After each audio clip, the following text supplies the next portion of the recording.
দর্শক, নির্বাচনের প্রচারণার খবর জানবো। চট্টগ্রামে রয়েছেন ইবেন মীর, চলে যাচ্ছি তার কাছে। ইবেন,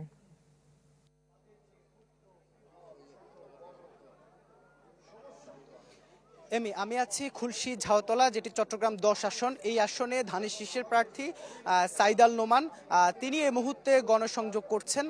গণসংযোগের জন্য তিনি বিজিএমই ভবন থেকে শুরু করে ঝাউতলা বাজার হয়ে এখন ঝাউতলা বাজারে যে বিহারি কলোনি আছে, সেই স্কুল কলোনি, সেখানে তিনি এই মুহূর্তে গণসংযোগ করছেন। এবং তার সাথে আমরা দেখছি যে আসলে শত শত যে নেতাকর্মী, সেই শত শত নেতাকর্মী এই মুহূর্তে আসলে তার সাথে এই যে গণসংযোগ, সেই গণসংযোগে তিনি অংশ নিয়েছেন। আমরা সাইদ আল নোমান তিনি অন্য একটি গণমাধ্যমের সাথে কথা বলছেন। আমরা চেষ্টা করব তার সেই বক্তব্য আমরা একটু শোনার চেষ্টা করব।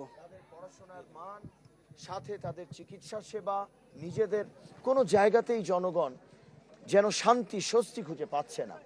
তো আমাদের ইশতেহারে বড় বড় কথা বলে লাভ নেই।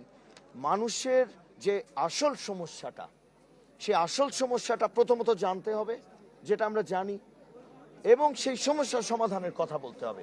সমস্যাগুলো আমি বলেছি, সমস্যাগুলো শিক্ষায়, সবার সেই অ্যাক্সেস আছে কিনা সেই ধরনের শিক্ষা ব্যবস্থায়, ভালো স্কুলে পড়ার, ভালো কলেজে পড়ার, সাশ্রয়ী টাকা পয়সা বেশি না দিয়ে তাকে প্রাইভেটে যেতে হচ্ছে।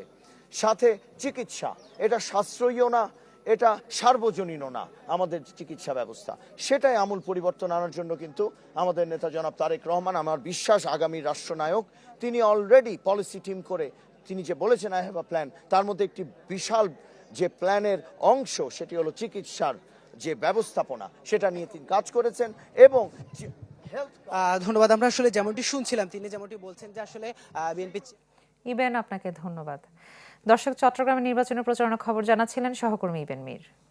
বিদেশ থেকে দেশে রেমিটেন্সের টাকা আসে নিরাপদে। তাই আজই আপনার আপনজনকে বলে রাখুন, রেমিটেন্সের টাকা যেন শুধু নগদেই পাঠায়।